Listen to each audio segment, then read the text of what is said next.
Have you ever met someone who can't make the smallest decision without asking everyone around them what they think? Someone who posts a photo online and then refreshes the likes every 10 seconds?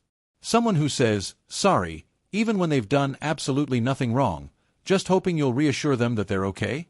That person is trapped in a pattern psychologists call approval-seeking behavior, and it's far more common and far more painful than most of us realize. At its core, constantly seeking approval isn't about being polite or considerate. It's a survival strategy that started long before adulthood.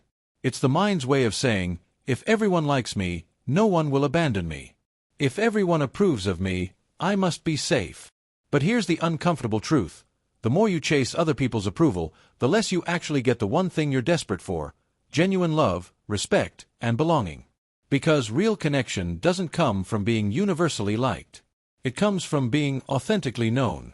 Today we're going deep into the psychology behind chronic approval seeking, where it comes from, how it shows up in everyday life, why it keeps people emotionally stuck, and most importantly, how it's possible to break free, even if right now it feels like an inseparable part of who you are. Part 1. The roots: why some people become approval addicts. Approval seeking doesn't appear out of nowhere. It almost always begins in childhood, though the exact flavor differs from person to person. The most common origin is inconsistent or conditional parenting. Imagine a child who only receives warmth, attention, or praise when they behave in a certain way, when they're quiet, when they get good grades, when they don't cause trouble, when they make the parent look good. The message the child internalizes is crystal clear: my worth depends on how pleasing I am to others. Another common root is emotional neglect or outright rejection. Children who grow up in homes where love feels scarce learn to perform for crumbs of affection. They become little detectives, scanning faces for the tiniest sign of disapproval, because in their early world, disapproval could mean being ignored, yelled at, or worse. Then there's the perfectionist household. Parents who praise achievement but never the child themselves create adults who believe, I am only as good as my last success. These individuals grow up terrified that if they ever stop achieving, or if someone sees the real, imperfect them, they will be discarded. Trauma and bullying play a huge role too. A child who is mocked, excluded, or scapegoated often decides, consciously or not, I will never give anyone a reason to reject me again. So they become shapeshifters, agreeable, funny, helpful, whatever the situation demands. And finally, we can't ignore culture. Many societies, especially collectivist ones, but even certain subcultures in the West, teach that harmony is more important than individuality.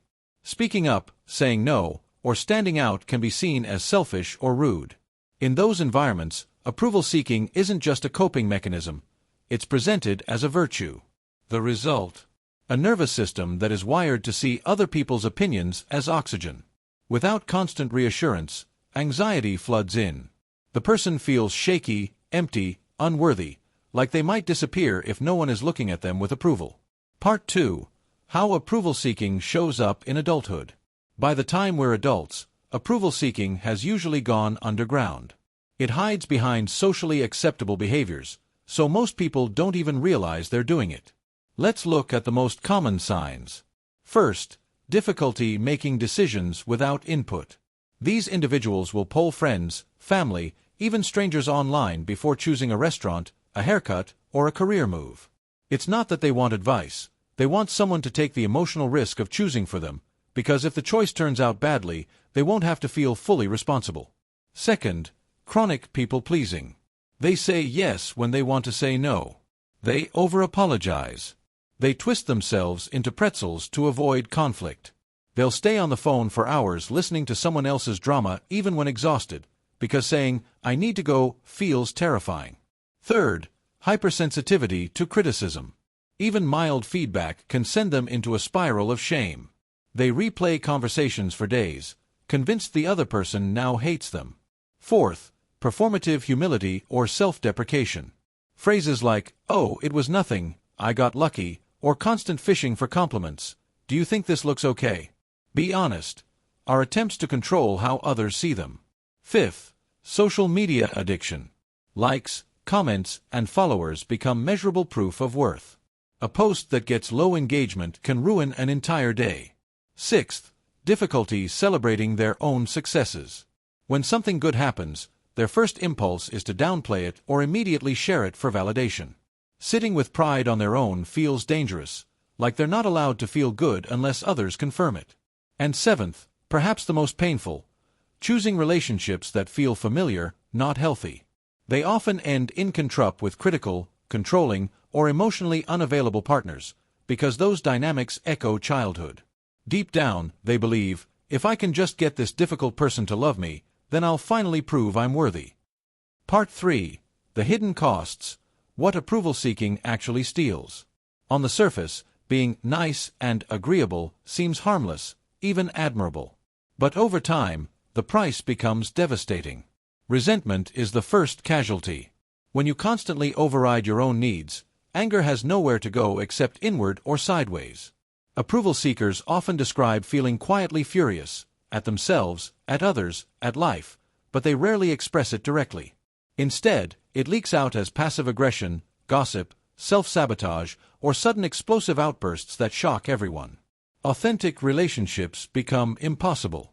When you're performing a version of yourself designed to be liked, people never get to know the real you. So even when you're surrounded by friends or in a long-term relationship, you feel deeply alone. Self-trust erodes. The more you outsource decisions and emotions to others, the less you believe in your own judgment. Over years, many approval seekers realize they no longer know what they actually want, like, or believe. Burnout is almost inevitable. Emotional labor is exhausting. Constantly scanning for cues, managing impressions, and suppressing your true feelings drains energy faster than almost anything else. And ironically, the harder someone tries to be universally liked, the less respect they often receive. People can sense inauthenticity. They may exploit the approval seeker's inability to say no, or simply lose interest because there's no real personality to connect with. Part 4. The psychology behind why it's so hard to stop. If approval seeking is so costly, why don't people just quit? Because the fear underneath is primal. For many, being disliked, even by one person, feels like a threat to survival. The amygdala doesn't care that we're adults with jobs and apartments. It still reacts to social rejection the same way it reacts to physical danger.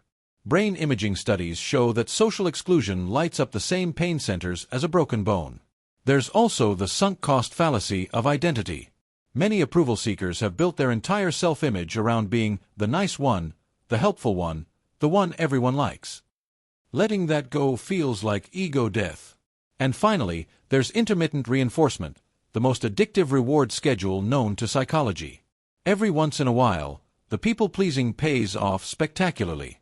Someone says, "You're the best friend ever," or "I don't know what I'd do without you," and the dopamine hit is massive. That occasional jackpot keeps the behavior locked in, just like a slot machine. Part 5. The Path Out. How to rewire approval-seeking behavior. Breaking free is absolutely possible, but it's not about just stop caring what people think. That's unrealistic and unhelpful. Instead, it's about shifting from external validation to internal validation, slowly, compassionately, and deliberately. Step 1. Awareness and self-compassion. Start noticing when you're seeking approval without judgment. Label it gently. There's the old pattern again. Understanding that this behavior once kept you safe as a child is crucial. Shame keeps people stuck. Compassion creates movement. Step 2. Reconnect with your own feelings and preferences. Start small. What do you actually want for dinner? What color makes you feel good? What movie would you watch if no one else had to like it? Practice making tiny decisions alone and sitting with the discomfort. Step 3. Learn to tolerate disapproval. This is the exposure therapy part. Begin saying no in low-stakes situations. Express a mild preference that might differ from someone else's. Share an opinion that not everyone will agree with. Each time you survive social friction without dying, your nervous system updates its beliefs. Step 4. Build a rejection resume. Keep a list of every time you risked disapproval and the world didn't end. Over time, this list becomes undeniable proof that you can handle being less than universally adored. Step 5. Curate your circle ruthlessly. Surround yourself with people who can handle the real you, messy emotions, boundaries, and all. Distance yourself from chronic critics or anyone who punishes honesty. Step 6. Practice self-approval out loud. This feels awkward at first, but it works. Look in the mirror and say, "I'm proud of myself for understanding today." Celebrate your wins privately before sharing them. Over time, you retrain your brain to source validation internally. Step 7. Therapy or coaching if possible. Modalities like internal family systems, IFS, schema therapy, and attachment-focused EMDR are especially powerful for healing the childhood wounds that drive approval-seeking. Closing. If you recognized yourself in this script, please hear this. Wanting to be liked is human. Wanting connection is universal. There is nothing wrong with you for developing this pattern. It was the best strategy you had at the time. But you're not that child anymore. You no longer need to earn love by shrinking, performing, or disappearing. The people who truly belong in your life will love you not because you made yourself small enough to fit their expectations, but because you finally became brave enough to take up space. Freedom isn't becoming indifferent to others. It's becoming so grounded in your own worth that other people's opinions, positive or negative, stop having the power to define you. You are allowed to exist exactly as you are, without apology, without performance, without permission. And when you start living that truth, something miraculous happens. The right people are drawn to your light, not because you dimmed it to make them comfortable, but because you finally stopped being afraid to let it shine. Thank you for spending this time exploring the psychology of approval seeking with me. If any part of this resonated, be kind to yourself today.